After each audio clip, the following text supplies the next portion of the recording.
That's the funniest thing that's ever happened!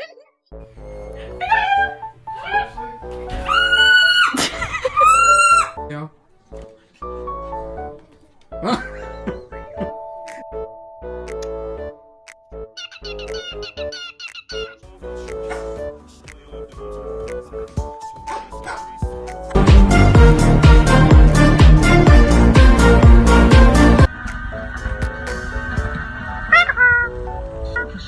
With a mum desperate to turn the tide in her family.